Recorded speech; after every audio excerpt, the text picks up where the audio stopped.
25 വർഷമായി കുന്നത്തൂർ മണ്ഡലത്തെ പ്രതിനിധീകരിക്കുന്ന കോവൂർ കുഞ്ഞുമോനും അദ്ദേഹത്തിന്റെ മാർക്സിസ്റ്റ് RSP ലെനിനിസ്റ്റ് എന്ന് പറയുന്ന പാർട്ടിയും ഇനി ഈ നിയമസഭയിൽ ഉണ്ടാകില്ല. പക്ഷെ ബന്ധുവാണ് ഉല്ലാസ് കോവൂർ. അതെ, അദ്ദേഹത്തിന്റെ അടുത്ത ബന്ധുവാണ് ഉല്ലാസ് കോവൂർ.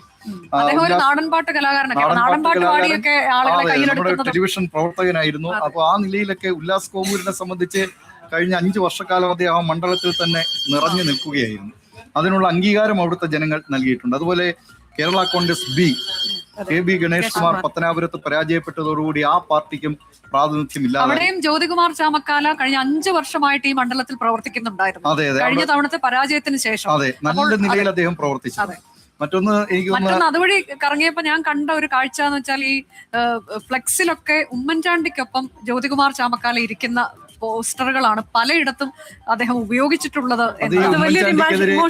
അതെ, ഉമ്മൻചാണ്ടിക്കെതിരെ ഗണേഷ് കുമാർ എന്തോ മോശം പരാമർശം നടത്തി എന്നുള്ള ഒരു ആരോപണം ഉണ്ടായിരുന്നു. പിന്നെ നേരത്തെ മുതലുള്ള ചില കത്ത് വിവാദം എന്നൊക്കെ പറഞ്ഞുള്ള കാര്യങ്ങളൊക്കെ വോട്ടർമാരെ ഓർമ്മിപ്പിക്കുക എന്നുള്ളതാണ്. ഒപ്പം അവിടെ വന്ന് പ്രചാരണവും നടത്തി. അതെ, മറിയാവുമ്മൻ ആദ്യം എത്തുന്നത് പത്തനാപുരം മണ്ഡലത്തിലായിരുന്നു ആ പ്രചാരണത്തിന് എത്തിയത്.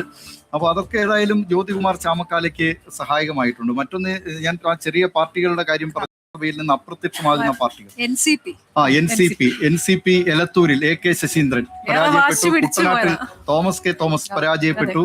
അങ്ങനെ NCPക്കും ഈ നിയമസഭയിൽ പ്രാതിനിധ്യമില്ലാതായി. INL അഹമ്മദ് ദേവർകോവിൽ പ്രതിനിധീകരിച്ചിരുന്ന പാർട്ടിയാണ്. അഹമ്മദ് ദേവർകോവിലിന്റെ പരാജയത്തോടെ ആ പാർട്ടിക്കും പ്രാതിനിധ്യം ഇല്ലാതായി. കോൺഗ്രസ് കടന്നപ്പള്ളി രാമേന്ദ്രൻ, അദ്ദേഹത്തെ കൊണ്ട് സാധാരണ മുഖ്യമന്ത്രി വളരെ വിശ്വസ്തരായി കൊണ്ടു നടന്ന 2 പേരാണ്.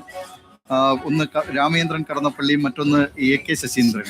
അപ്പോൾ കടന്നപ്പള്ളി രാമേന്ദ്രനും പരാജയപ്പെട്ടു. അങ്ങനെ ഈ നിയമസഭയിൽ പ്രാതിനിധ്യമില്ലാത്ത നിരവധി ചെറു പാർട്ടികൾ ഉണ്ട്. അതേസമയം തന്നെ UDF പക്ഷത്ത് നിന്ന് ചില ചെറിയ പാർട്ടികളൊക്കെ വിജയിച്ചിട്ടുമുണ്ട്. ഇപ്പോൾ KK രമ, RMP കൃഷ്ണൻകുട്ടി അദ്ദേഹം മത്സരിച്ചിട്ടില്ല, പകരം മത്സരിച്ച ആളും പരാജയപ്പെട്ടു. അതെ, K കൃഷ്ണൻകുട്ടിയെ പകരം മത്സരിച്ച് Written a book, get published with India's favorite self-publishing platform. Choose from our wide range of services: flawless editing, design, top-notch printing, world-class marketing. Blue Rose Publishers. We help you tell your story to the world. നിയമസഭയിലേക്ക് തെരഞ്ഞെടുക്കപ്പെട്ടിട്ടുണ്ട്. ഏറ്റവും വലിയ തിരിച്ചടി കേരള കോൺഗ്രസ് എമ്മിന് തന്നെയായിരിക്കും. കാരണം അവര് ഒരു കേരള രാഷ്ട്രീയത്തിൽ എപ്പോഴും ഒരു നിർണായക ശക്തിയായി ഭരണത്തെ തന്നെ നിർണ്ണയിക്കുന്ന ആൾക്കാരായി ഒക്കെ വന്നതിന് ശേഷമുള്ള ആ ഒരു തിരിച്ചടി എന്ന് പറയുന്നത്, ക്രിസ്റ്റീന, ഇനിയിപ്പോ വരാൻ പോകുന്ന ദിവസങ്ങളിൽ ഒരുപക്ഷെ പുതിയ കാറും ബോളും പൊട്ടിത്തെറിയും ഒക്കെ ഉണ്ടാകാൻ പോകുന്നത് കേരള കോൺഗ്രസിന്റെ മാണി വിഭാഗത്തിലായിരിക്കുമെന്ന കാര്യത്തിലും അതെ, പിളർപ്പുണ്ടാകാനുള്ള സാധ്യതയുണ്ട്. ജോസ് കെ മാണിക്ക് ഇനി ആ പദവിയിൽ തുടരാൻ കഴിയുമോ എന്നുള്ള കാര്യമുണ്ട്. ഇതിൽ നിന്ന് തന്നെ പല നേതാക്കളും ഇപ്പൊ തന്നെ ഇതിൽ കേരള കോൺഗ്രസിൽ സീറ്റ് ലഭിക്കാത്ത പല നേതാക്കളുണ്ട്, അസംതൃപ്തരായവർ. അവരൊക്കെ ഇനി എന്ത് ചെയ്യും? അവരൊക്കെ പെട്ടെന്ന് ചിലപ്പോൾ ഒരുപക്ഷെ ഒരു തീരുമാനം എടുക്കാനുള്ള സാധ്യതയാണ്. ഇതിനു മുൻപ് തന്നെ ഒരുപക്ഷെ UDF പോകുമെന്ന വാർത്ത വന്നല്ലോ. ജോസ് കെ മാണിയൊക്കെ അതിന് നിൽക്കുകയാണ് എന്ന് പറയുമ്പോൾ അദ്ദേഹത്തിനൊപ്പം ചില MLA-മാരുണ്ട് എന്ന വാർത്ത. റോഷി അഗസ്റ്റിന്റെ ഒറ്റയാളാണ് പിടിച്ചു നിർത്തിയത് എന്നത് അന്ന് തന്നെ വാർത്തയായി വന്നതാണ്. പിന്നീട് ജോസ് കെ മാണി അതൊക്കെ നിഷേധിച്ചെങ്കിലും പക്ഷെ അത്തരം ചർച്ചകളൊക്കെ ഇനി ഉയർന്നു വരാനുള്ള സാധ്യത വളരെ കൂടുതലാണ്. കേരള കോൺഗ്രസിനെ സംബന്ധിച്ച് ആ പാർട്ടിയുടെ നിലനിൽപ്പ് തന്നെ ഇനി ഒരു വലിയ പ്രശ്നത്തിലേക്ക് പോവുകയാണ്. PC ജോർജ് പറഞ്ഞു കേരള കോൺഗ്രസ് എന്ന ഒരു പാർട്ടിക്ക് ഒരൊറ്റ MLA പോലും ഇല്ലാത്ത സ്ഥിതിക്ക് പാർട്ടി പിരിച്ചുവിടണം. അങ്ങനെ ഒരു സ്റ്റേറ്റ്മെന്റ് കൂടി അദ്ദേഹം. മറുവശത്ത് UDF പക്ഷത്ത് ഈ പറഞ്ഞതുപോലെ RMP KK രമയുണ്ട്, മാണി C കാപ്പനുണ്ട്, ഷിബു ബേബി ജോൺ. RSPയെ സംബന്ധിച്ച് 4 സീറ്റിലാണ് അവർ മത്സരിച്ചത്. അതിൽ 3 സീറ്റിൽ വിജയിച്ചു. അതായത് കഴിഞ്ഞ തവണ അവർക്ക് RSPക്ക് ആരും ഉണ്ടായിരുന്നില്ല നിയമസഭയിൽ. ഇത്തവണത്തെ എന്ന രീതിയിലായിരുന്നു. 2016 മുതലേ 10 വർഷമായിട്ട് ഈ സംസ്ഥാന നിയമസഭയിൽ പ്രാതിനിധ്യമില്ലാതിരുന്ന പാർട്ടിയാണ് RSP. ഇത്തവണ 3 സീറ്റിൽ RSP വിജയിച്ചിരിക്കുകയാണ്.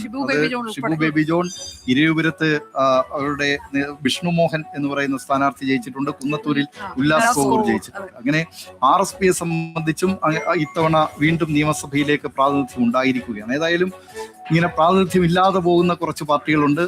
പുതുതായി പ്രാതിനിധ്യം ഉണ്ടാകുന്ന വളരെ അപൂർവം പാർട്ടികൾ എന്ന് പറയാം. പുറത്ത് ഈ പ്രാതിനിധ്യമില്ലാത്ത ചെറു കക്ഷികളാണ് കൂടുതൽ പേരും എന്നുള്ളത് ഒരു പ്രത്യേകതയാണ്. മണലൂരിൽ C രവീന്ദ്രനാഥിന്റെ ജയം വളരെ ഒന്ന് കടന്നുകൂടുമായിരുന്നു. 126 വോട്ടുകൾക്കാണ് രവീന്ദ്രനാഥ് നേടിയത്. 65,337 വോട്ടാണ്. ടി എൻ പ്രതാപൻ നേടിയത് 65,211 വോട്ടുകൾ. അങ്ങനെ 126 വോട്ടിനാണ് അദ്ദേഹം ജയിച്ചിരിക്കുന്നത്. ഇങ്ങനെ ചെറിയ വോട്ടുകൾക്കൊക്കെ ജയിച്ചു കയറുന്ന ഒന്നിലേറെ കഴക്കൂട്ടത്ത് തന്നെ റീകൗണ്ടിങ്ങിലേക്ക് പോയിരിക്കുകയാണ്. റീകൗണ്ടിങ് ആവശ്യപ്പെട്ടിരിക്കുകയാണ്. അല്ല, ആവശ്യപ്പെട്ടു.